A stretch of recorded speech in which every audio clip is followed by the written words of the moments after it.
Hey guys, what is up? In today's video, I'll show you how to fix no sound in Sims 4. So here's what you're gonna do.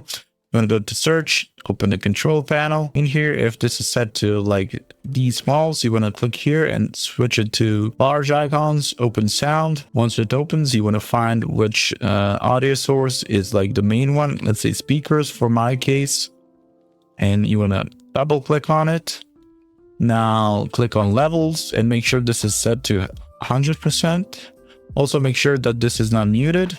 Now go to advanced and you want to switch here to at least 4800 hertz. Now we can go do a test. And also you want to make sure this is off, the spatial audio. Also in advanced, you can disable these two, allow an application to take exclusive control or give it exclusive mode application priority. You can exit out of this. The next thing you can do is go to search, type in run.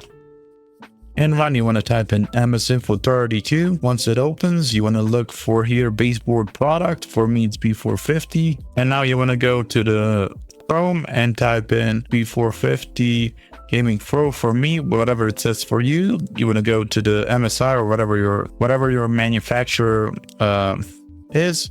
Now you go to support. Go to drivers, go to drivers again here, or you can go to utility depending which one.